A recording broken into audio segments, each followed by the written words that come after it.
Angure name, Jugangure name, Satgure name, Sri Guru Deve name.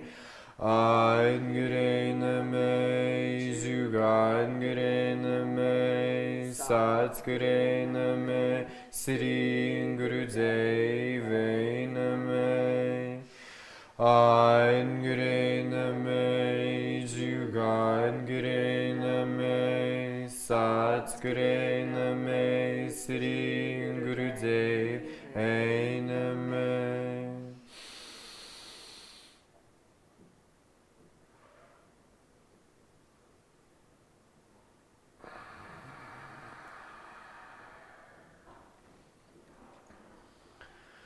Alright, so we're gonna do a really fun, it's called the Lost Kriya. You can't even find it online, it's only like on YouTube. So we're gonna use Guru Singh, he does it on YouTube, so we'll vicariously work with him as well. But I skipped because the internet's so bad here, I skipped the intro and I'll just intro for you. And also he talks really, really slow, which is probably good because it helps us to understand and like integrate, but it's really annoying for me and it's not my style. So the story goes, it's very simple, sweet and short. Yogi Bhajan was in New Mexico hosting a retreat, or no, he was out of the country, I believe, not in New Mexico. And it was like day 4, like the last day of the retreat, and he realized that one of the people or one of the teachers that was facilitating with him had stolen basically all of the money that they were using to get flights back to the US or wherever they were trying to return to. And like they were completely like lost, like at a loss. How do we care for all of these people? It would be like us not being able to get you guys home if something had happened. That would be intense. And so he prayed to Guru Ram Das, who is the representation of the heart chakra. Guru Ram Das is the 6th Sikh. He's the son of Guru Amar Das, who holds the... Guru Amar Das is after Guru Nanak, who is the one who rose up out of the water after being underwater for days, and he was chanting the Japji Sahib as he rose out of the water in India, and so they have this place still. But anyways, off topic, Guru Amar Das is connected to him through this lineage, and Guru Ram Das is the son of Guru Amar Das, who fulfills the prayers, who executes the prayers that are fulfilled by Guru Amar Das. So it's like this tier of the lineage that the energy of the heart runs through. And so, put simply, this Kriya was given to Yogi Bhajan in order to persevere in the situation and to manifest or to experience what he needed to experience for the group. So it's a very, very powerful miracle Kriya. And we have a lot of these miracle mantras and miracle Kriyas in Kundalini Yoga. An example being the mantra Dan Dan Ram Das Guru. So if you chant this, the energy will run through you in a specific way, through the heart in a specific way, and open the heart so much that whatever needs to be fulfilled that is internally needing to be fulfilled, whether it's something that you're conscious of or unconscious of, mantras like these can provide an opening of the heart so that they can be fulfilled.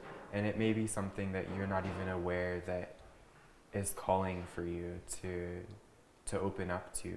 So this technology will often, at the beginning of practicing, will often kind of create a filtering of people that you come into contact with, and different energies that you're exposed to will start to conflict. And this has been my experience. A lot of the groups that I was hanging out with before, or people that were not kind of energetically on the same level, it just would filter it out automatically, and there was not a meshing. And so you may find that there are a lot of conflicts as you begin to practice, but they're not necessarily conflicts. They're just clearing and allowing you to be bigger than you were previously, and to be more of yourself, and to be surrounded by those that are true to your essence and true to your heart and true to your path. So that's that. We're going to start with some cat-cow. So I'll time you guys. I'm just warming up the spine. Inhale up, head, neck, and shoulders, and exhale, press the ground away.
This mantra, Antanasifiti, is the 24th puri of the Japji Sahib.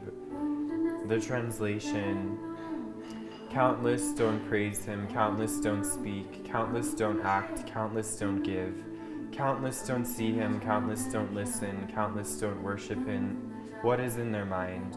Countless don't realize the doings of the Almighty, countless don't know his scope and presence.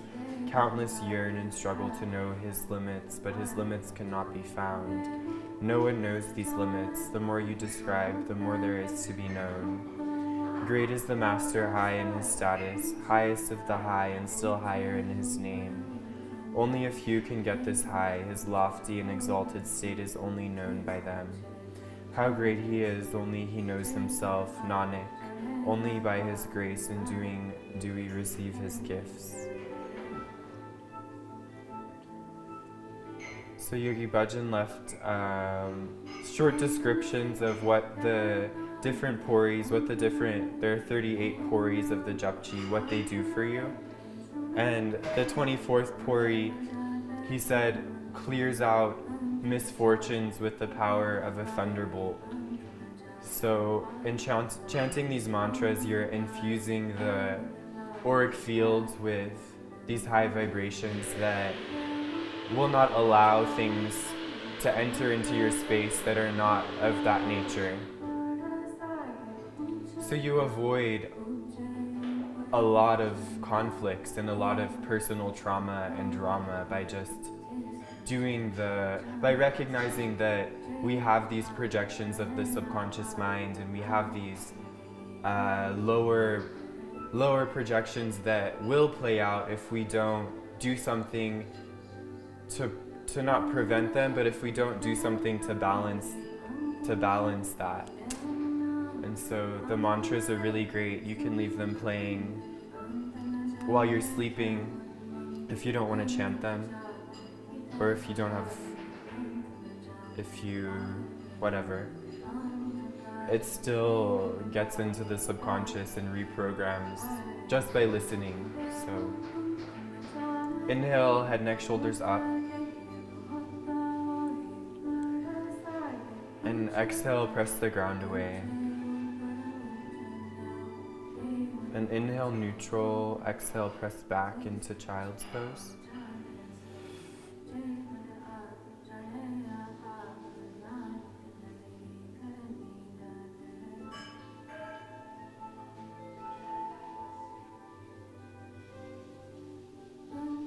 Inhale, exhale, press up.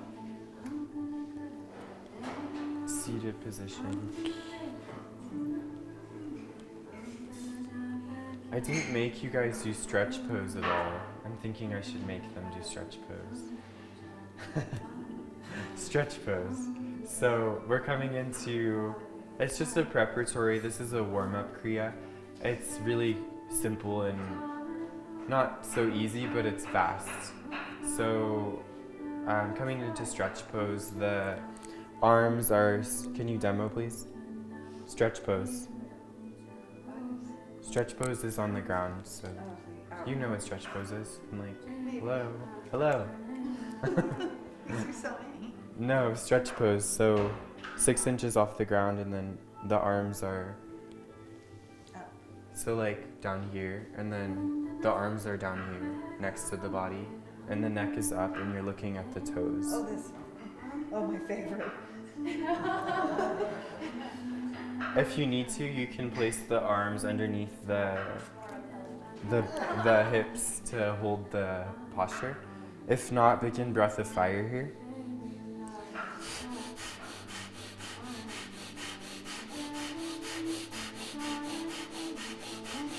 We're just here for 2 minutes. This is really great for getting the energy moving in the navel. It would take maybe like 15 or 20 minutes to get the result of the same result in Hatha yoga. So this 2 minutes is a little intense, but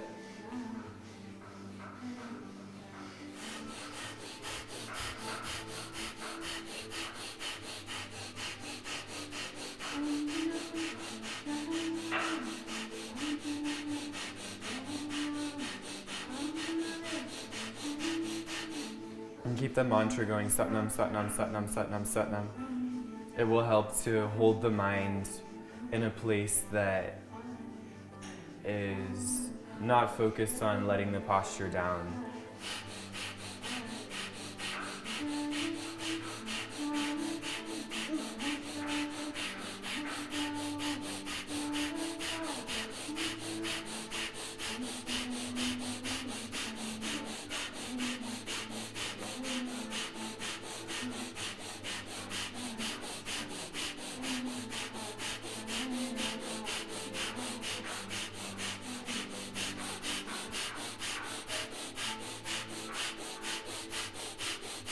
Less than 30 seconds.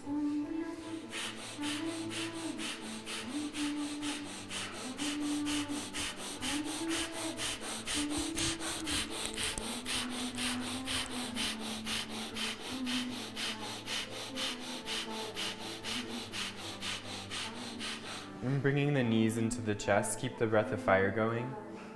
The nose is towards the knees, holding the knees in.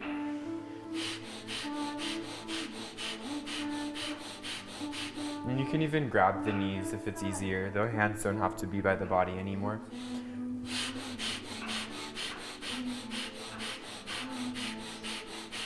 And the point here is to create secretion at the throat chakra. So in this thyroid and parathyroid, these glands start to secrete when we're holding this posture, since this posture is moving the energy into this area. So a lot of these kriyas move sequentially from lower chakras to higher chakras. So we first ground ourselves and establish a base. Then we move sequentially up the spine into an opening, and finally into a meditation where our chakra system has been balanced, our glandular system has been balanced, our nervous system has been balanced.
Twenty seconds.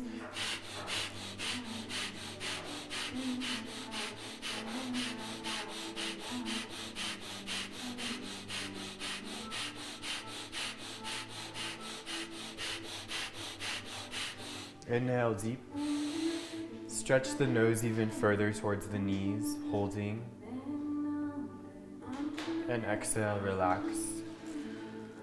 And just taking a moment. You can keep the legs in and roll on the hips side to side with the legs held in to the chest, or roll back and forth, whatever feels good.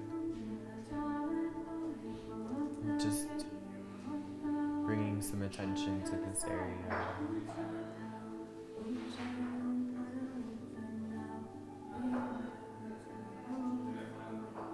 And finally coming up to seated. And for this last part of this short Kriya is maybe some of you have seen this, it's very popular in Kundalini. It's all the 4 fingers into the pads of the palms, balancing the tattvas, the thumbs pointing towards each other, hands at a 60-degree angle, elbows straight, chin slightly tucked, spine straight, and breath of fire.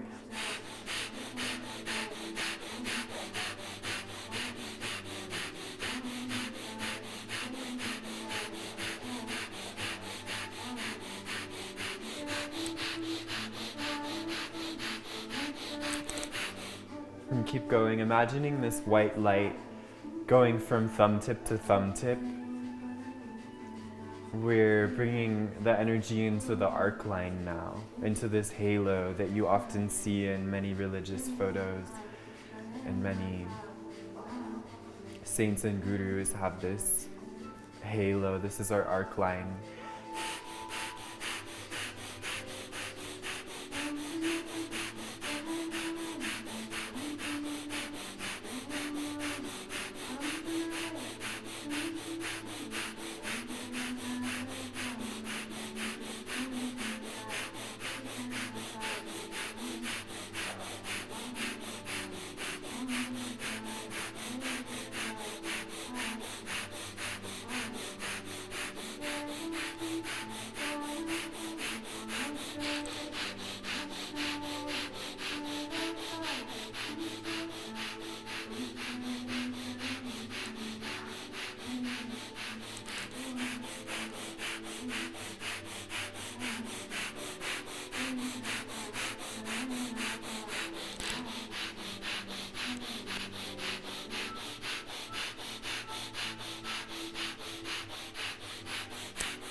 And inhale, stretching both thumb tips together, the 4 fingers come up, stretched up into the sky, holding the breath, stretching up.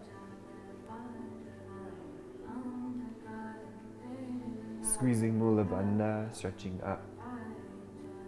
And exhale, sweeping the arms down, slowly pushing the aura out.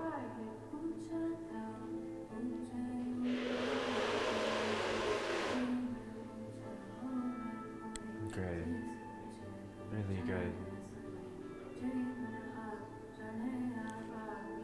Okay.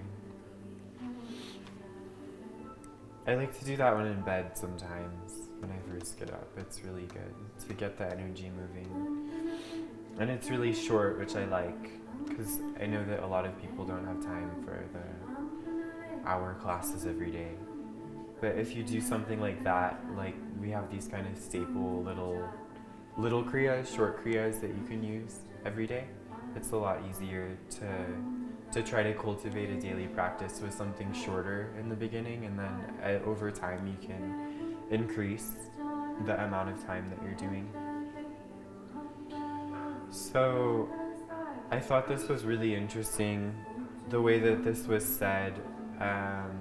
It's under this kriya for the radiant body, which we're not going to do this one today, but it's about the use of angles and triangles in Kundalini Yoga. So essentially, we're using the angles, like the 60-degree angle, or like the angles of the mudras, to be able to align ourselves with higher energies. So in ancient Egypt, for example, they used to have, well, they had yoga as well, so they were aware of like the use of the angles and how to move energy through the use of angles. So the pyramids you see are in this specific angle to channel cosmic energy into it and use it for whatever their healing or different rituals. So it's the same thing here. It's just the science of angles.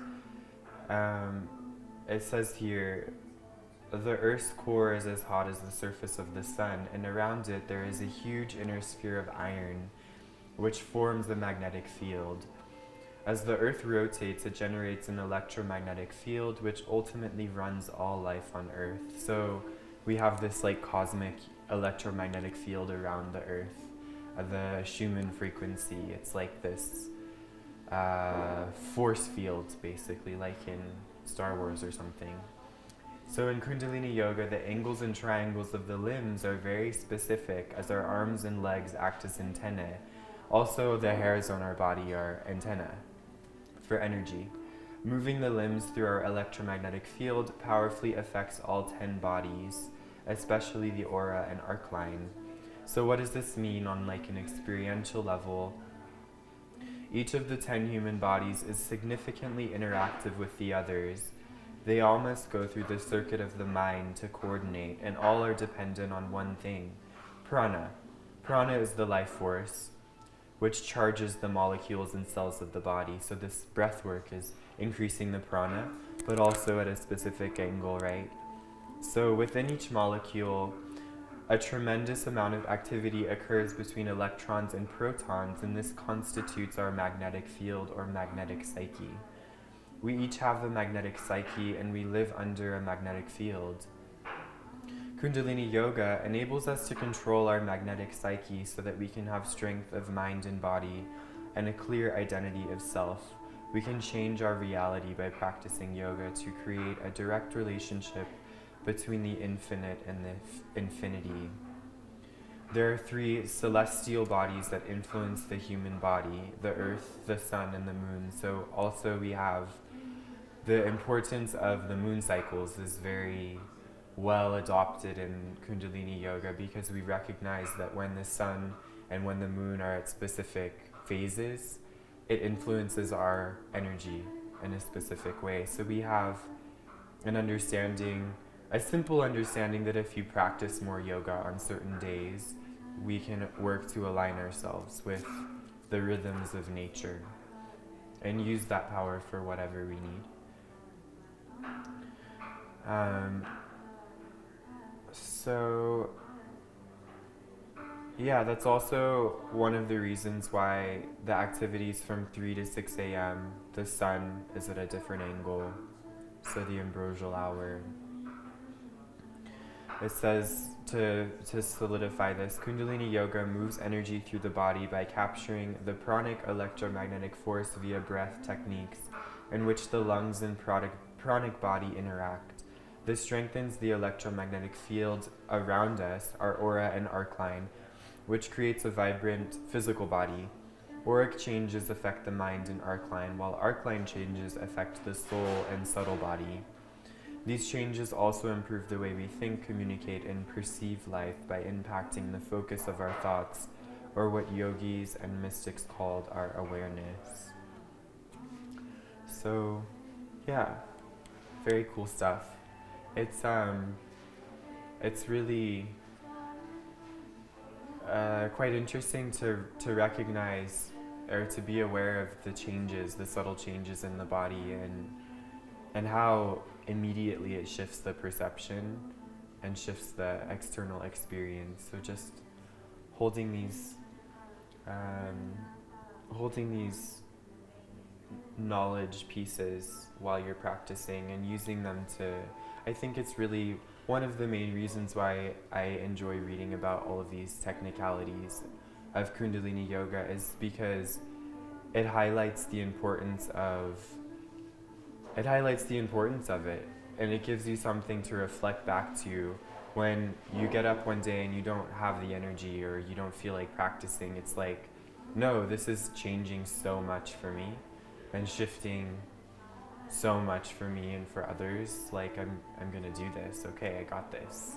So that's one of the reasons why it's good to read about this stuff and to have an intellectual understanding as well. So we'll get into this Guru Singh meditation.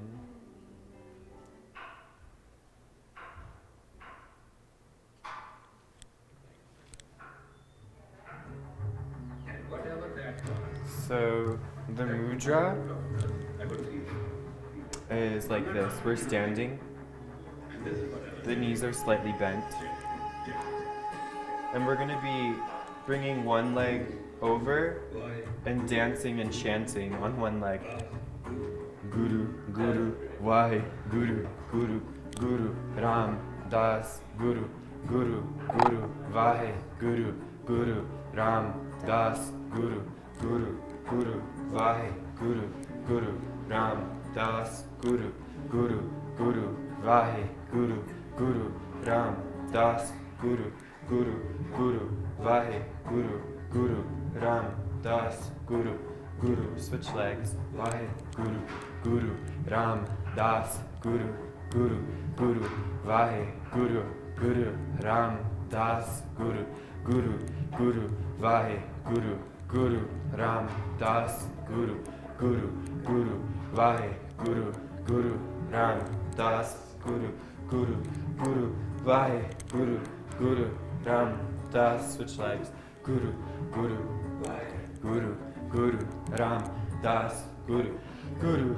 Guru, Vahe, Guru, Guru, Ram, Das, Guru, Guru, Guru, Vahe, Guru, Guru, Ram, Das, Guru, Guru, Guru, Vahe, Guru, Guru, Ram, Das, Guru, Guru, Guru, Vahe, Guru, Guru, Ram, Das, Guru, Guru, Guru, Vahe, Guru, Guru, Ram, Das, Guru, Guru, The next Guru, part of the Vahe, Kriya, Guru, as the mantra continues, Guru, Guru, you're Vahe, down Guru, still in horse Guru, stance. Ram, Das, Guru, You Guru, reach out Guru, and you take Vahe, a hold Guru, of the Guru, universe Ram, and you bring Das, it into your Guru, heart. Guru, Guru, Reach out, Vahe, Guru, bring Guru, it into your Guru, heart. Guru, Guru, Guru, Vahe, Guru, Guru, Ram, Das, Guru, Guru, Guru, Vahe, Guru. Moving to the sound of the mantra. Guru, Guru, Vahe, Guru, Guru, Ram, Das, Guru, Guru, Guru, Vahe, Guru, Guru, Ram, Das, Guru, Guru, Guru, Vahe, Guru, Guru, Ram, Das, Guru, Guru, Guru, Vahe, Guru, Guru, Ram, Das, Guru, Guru, Guru, Vahe, Guru, Guru, Ram, Das, Guru, Guru, Guru, Vahe, Guru, Guru, Ram, Das, Guru, Guru, Guru, Vahe, Guru, Guru, Ram, Das, Guru, Guru, Guru, Vahe, Guru, Guru, Ram, Das, Guru, Guru, Guru, Vahe, Guru, Guru, Ram, Das, Guru, Guru, Guru, Vahe, Guru, Guru, Ram, Das, Guru, Guru, Guru, Vahe, Guru, Guru, Ram, Das, Guru, Guru, Guru, Vahe, Guru, Guru, Ram, Das, Guru, Guru, Guru, Vahe, Guru, Guru, Ram, Whole Kriya Das, is done with Guru, the eyes open.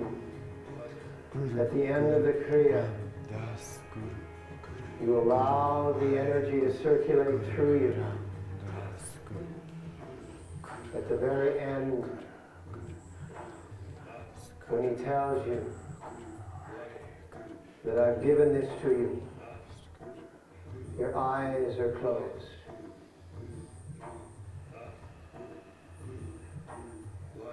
You're experiencing the miracles that human beings are capable of.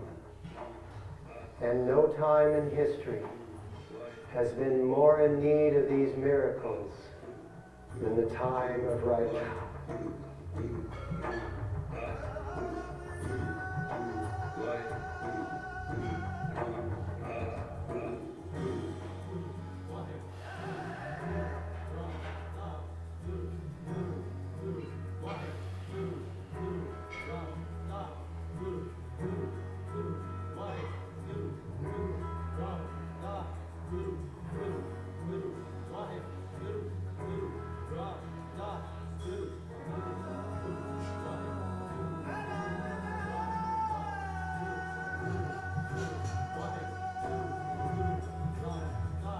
Satnam.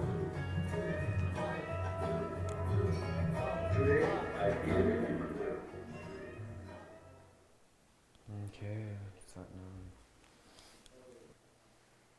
Okay, so this one's really powerful for clearing the karmas, is what the name of it is. So the movement is like a cupped palm, lightly cupped and receptive state. And we're clearing the arc line, sort of like the Gyan chakra that we've been doing with this over the head, but it's both of the palms now. And they're not touching, they're a little separated from each other. And we're scooping water over the head as we chant Vaheguru, Vaheguru, Vaheguru, Vaheguru. And this mantra is of ecstasy, so it lets you feel the ecstasy that is you. It's very, especially powerful for women because you have arc line from nipple to nipple as well as from earlobe to earlobe. So it doesn't just work up here, it works on the full arc line for you. So it's really especially helpful for clearing out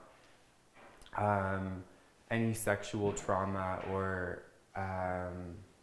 ways that we can have imprints on our subtle body from sexual experiences or other traumatic experiences. These things are left on our arc line sometimes and they influence the way that we perceive things. So this is really good to clear all of that out. Any partners that you've been with or situations that have happened that can be damaging for you, it just clears it out and it replaces it with this frequency.